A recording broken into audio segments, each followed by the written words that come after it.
ठीक है, तो हम इस तरह के अपडेट्स हर तिमाही करने की कोशिश कर रहे हैं। तो अब ये Q4 का अपडेट है। हम Q1, Q2, Q3 और यहाँ तक कि इस तिमाही के कुछ हिस्सों को भी देख रहे हैं। हम यहाँ जो कुछ जानकारी साझा कर रहे हैं वह काफ़ी हद तक जानी पहचानी है। कुछ जानकारी कम जानी पहचानी होगी। फिर भी मुझे लगता है कि यह जानकारी अधिकांश लोगों के लिए काफ़ी लाभकारी है। CSO, थ्रेड डायरेक्टर्स, SOC के लीडर्स और अन्य कई सुरक्षा केंद्रित कर्मियों के लिए जो रैनसमवेयर से बचाव करना चाहते हैं। तो एक बार फिर अभी हम हमेशा की तरह एक उछाल देख रहे हैं।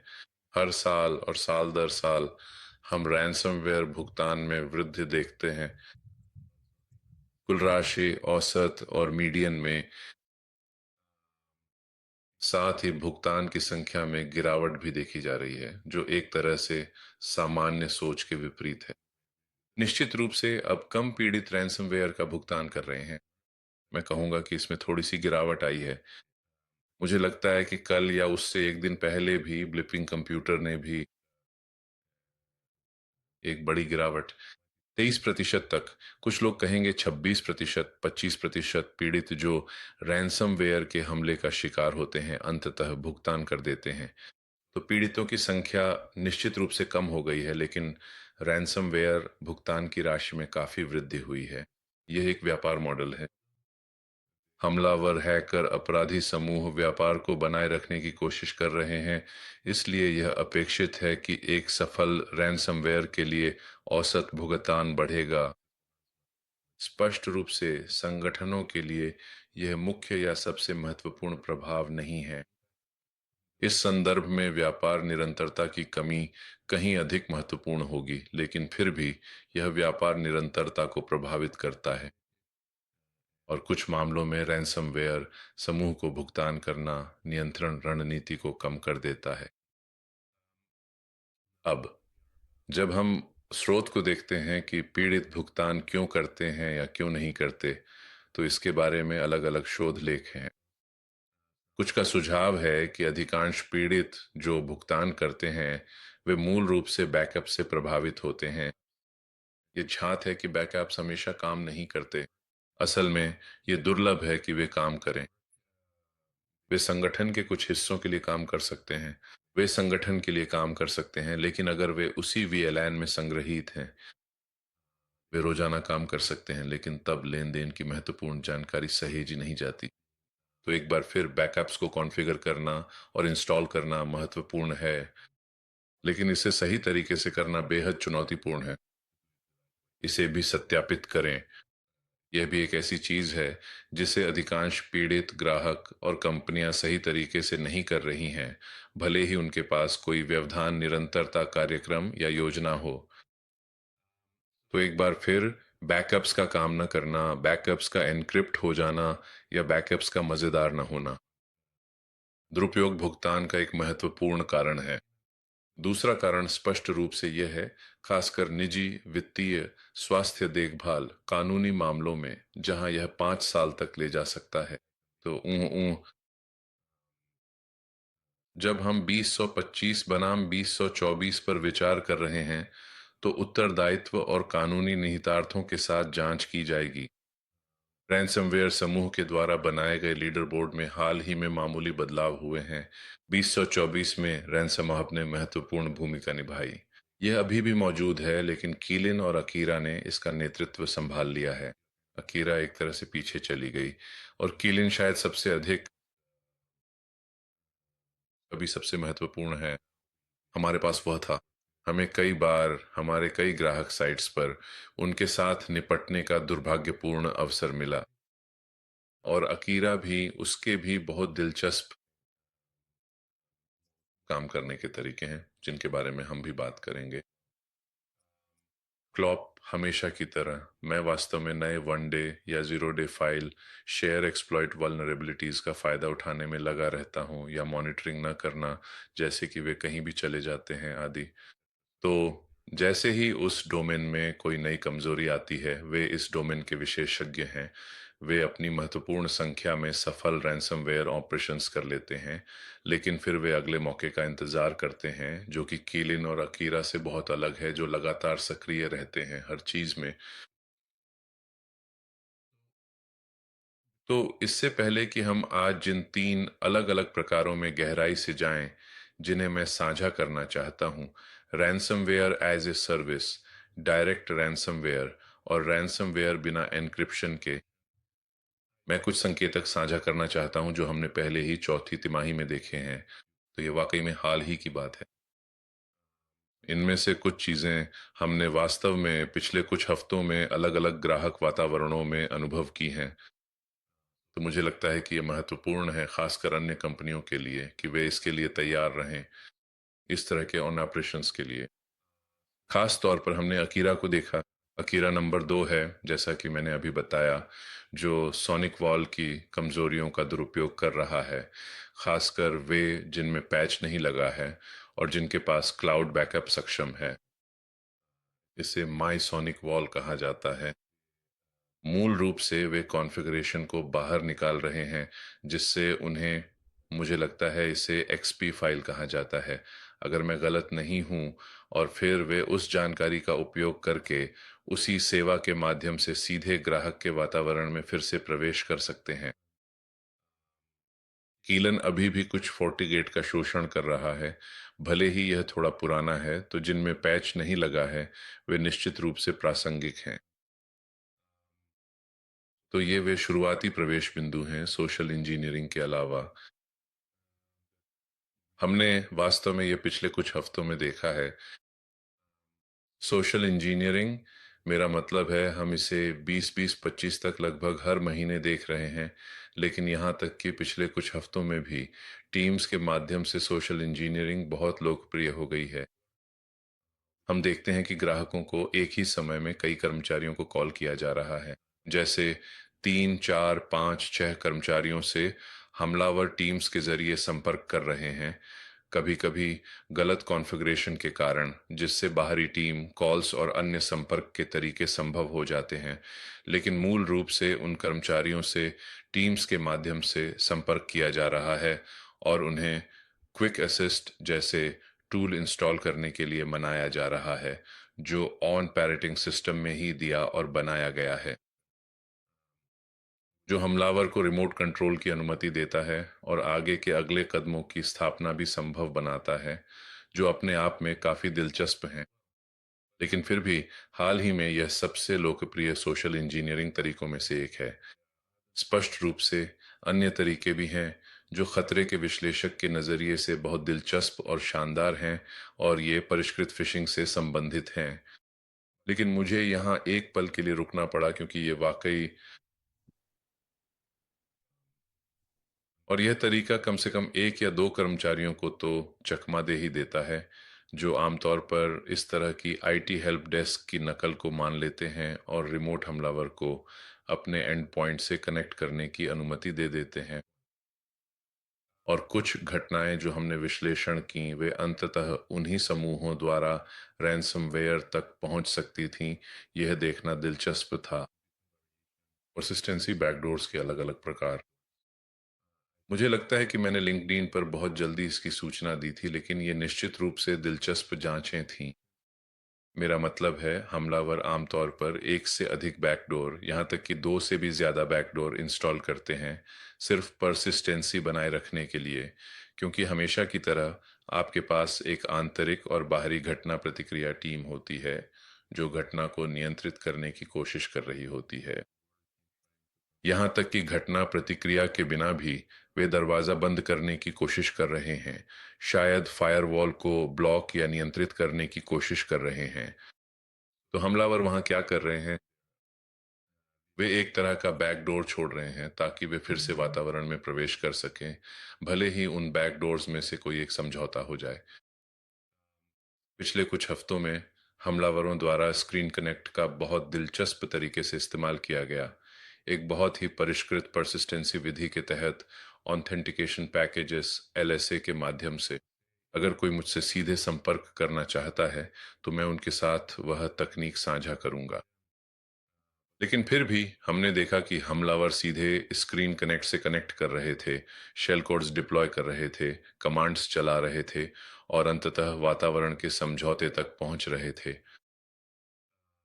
हमने देखा कि हमलावर portable node JS packages deploy कर रहे थे, कुछ मामलों में यहाँ तक कि बर्नेबल पैकेजेस भी, ताकि वे वातावरण में फिर से प्रवेश कर सकें जबकि यह नोड जेएस बाहर स्थापित है तरफ।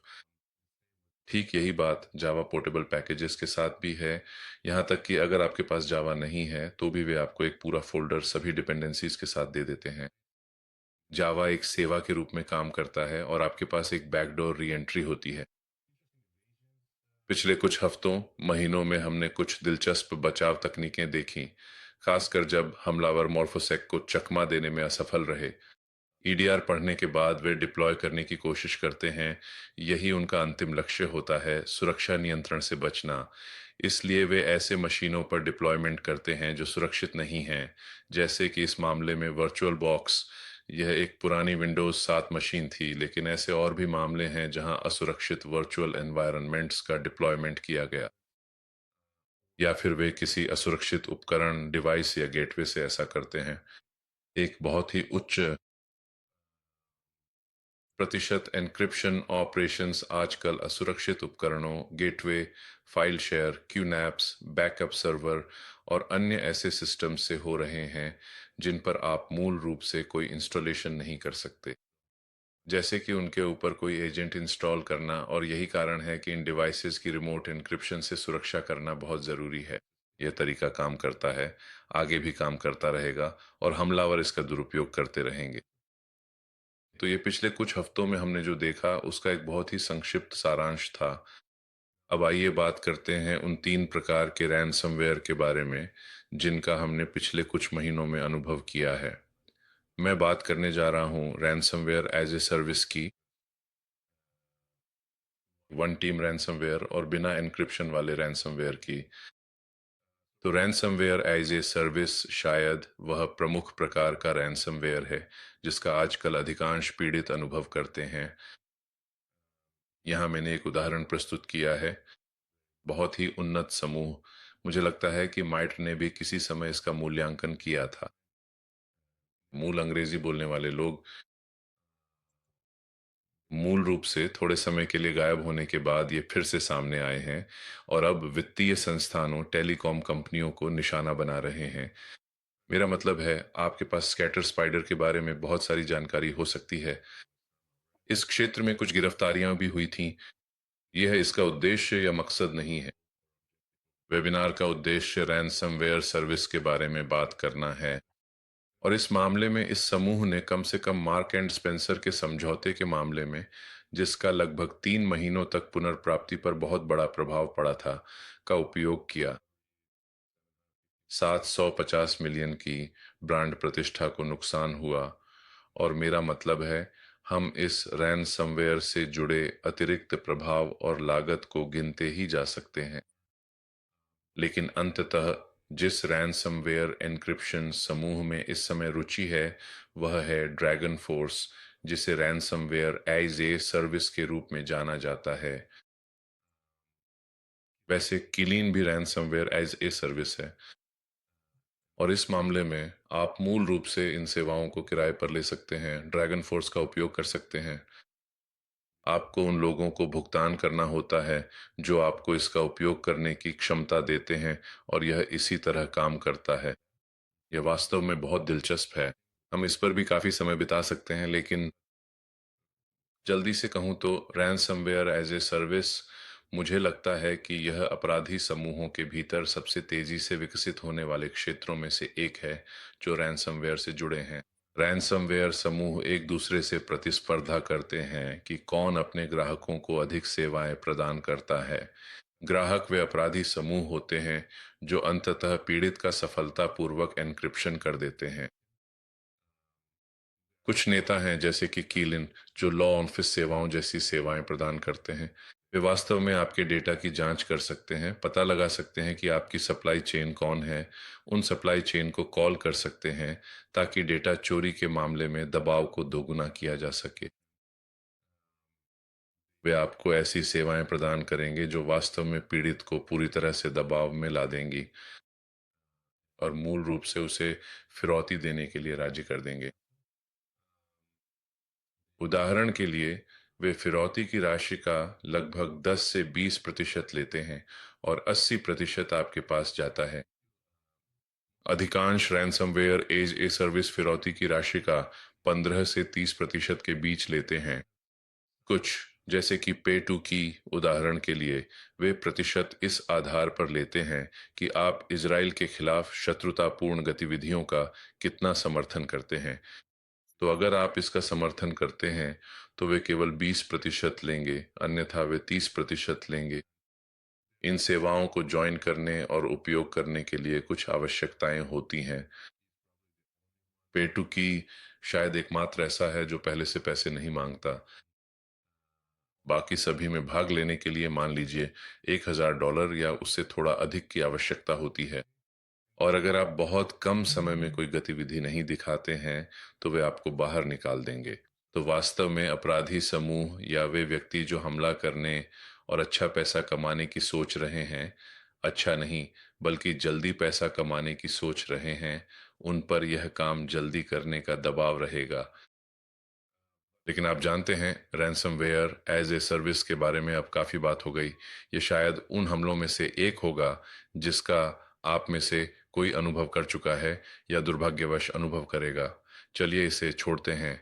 दूसरा तरीका यह है कि एक समूह सब कुछ कर सकता है। शुरुआती एक्सेस एक्सेस ब्रोकरों से क्रेडेंशियल्स खरीदना, नेटवर्क के भीतर लैटरल मूवमेंट करना, एन्क्रिप्शन और डेटा एक्सफिल्ट्रेशन करना। ऐसी गतिविधियां आमतौर पर, जैसे कि रैनसमवेयर एज ए सर्विस के मामले में, अलग अलग समूहों के बीच बंटी होती हैं और उनमें सहयोग होता है और हर किसी को उसका हिस्सा मिलता है।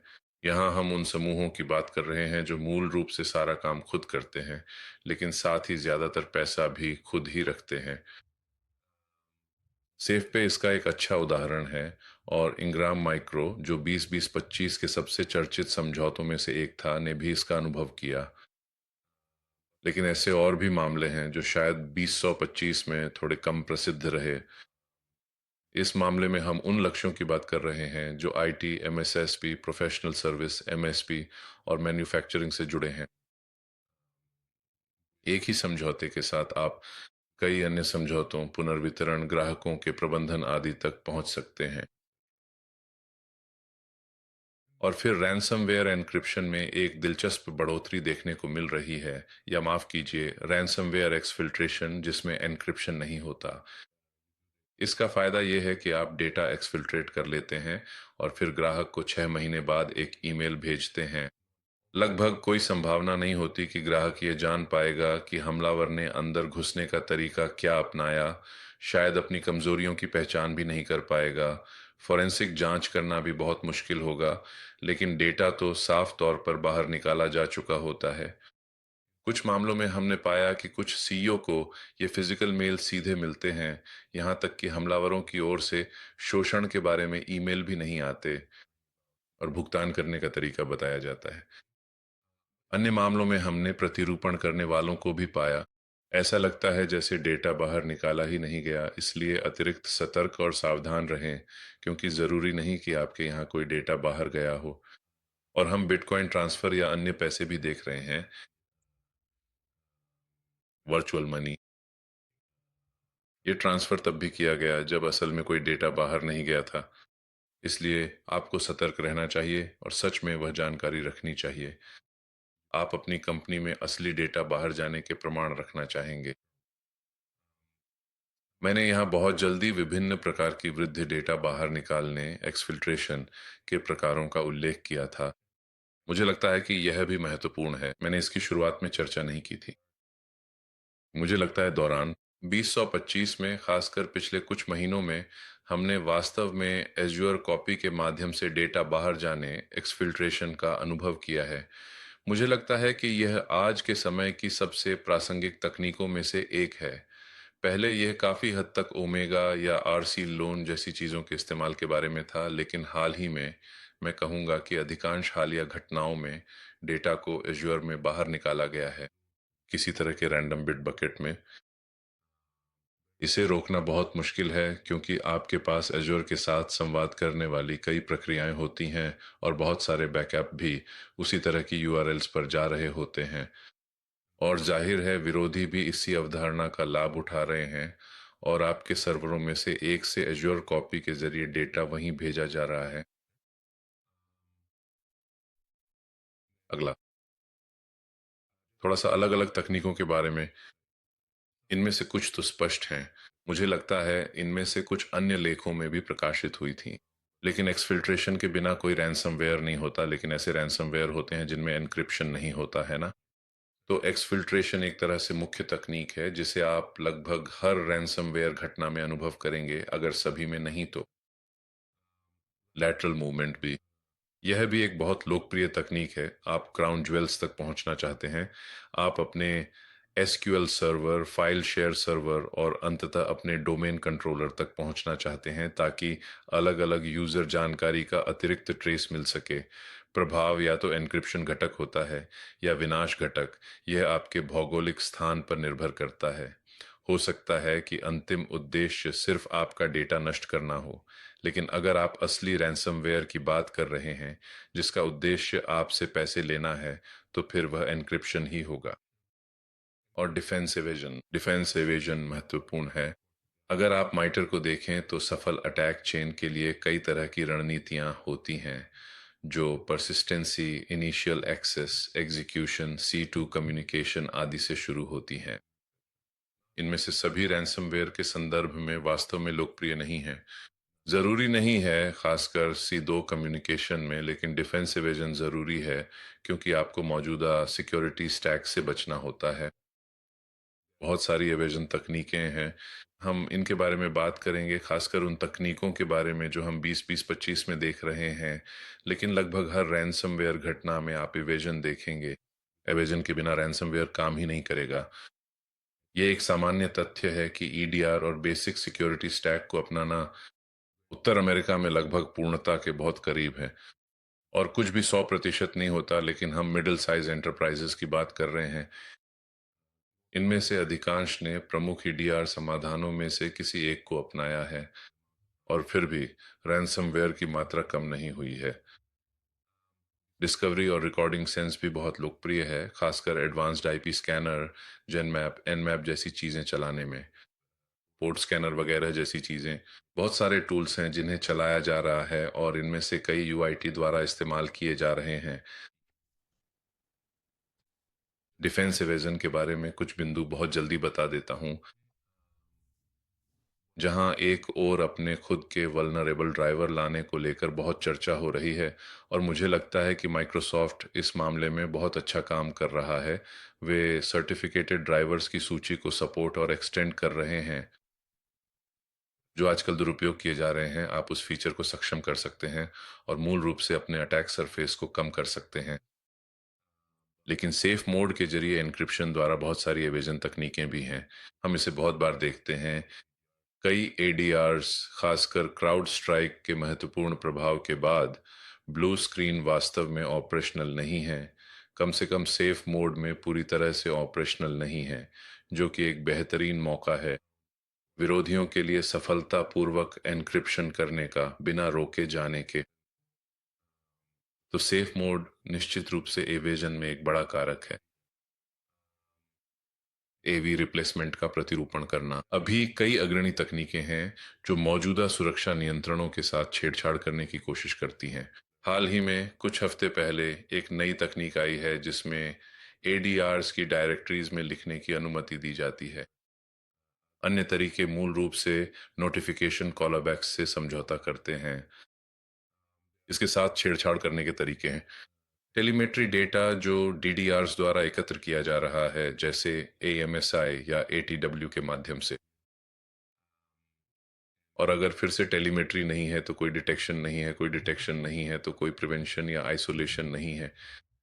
तो डीडीआर के साथ छेड़छाड़ करने के तरीके हैं और वह भी डीडीआर को रोके बिना। स्पष्ट है कि अगर आप डीडीआर को रोकने या क्रैश करने की कोशिश करेंगे तो शायद हर जगह रेड अलर्ट्स आ जाएंगे, इसलिए हमलावर ऐसा नहीं कर रहे हैं। नेटिव टूल्स का उपयोग करते हुए फाइल सिस्टम को एन्क्रिप्ट किए बिना एन्क्रिप्शन के जरिए बचने की कोशिश करना, चाहे वह wiping functionality, hypervisor E6i micro के माध्यम से हो। तो इस तरह मूल रूप से ईडीआर के बूमी ट्रैप्स में फंसने से बचा जा रहा है। कस्टम एन्क्रिप्शन मेथड्स ऐसे समाधान हैं जो इंटरसेप्ट करने की कोशिश करते हैं, अलग अलग मान लीजिए कीज आदि का उपयोग करते हुए। इसलिए रैंसमवेयर गोलांग, रस्ट जैसी अधिक हाई लेवल भाषाओं को अपना रहे हैं ताकि वे उन हुकिंग मैकेनिज्म और बिहेवियर डिटेक्शन को बायपास कर सकें। इसी वजह से वे काफी हद तक सफल हो रहे हैं।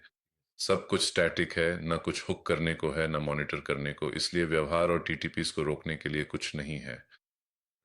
तो अब आपके पास सिर्फ प्रतिक्रिया देने का विकल्प बचता है। तो ये भी जाना जाता है कि रैनसमवेयर इसका उपयोग और इस्तेमाल करते हैं फायरवॉल से छेड़छाड़, फिर से आपके एजेंट द्वारा कंसोल को रिपोर्ट करने में छेड़छाड़।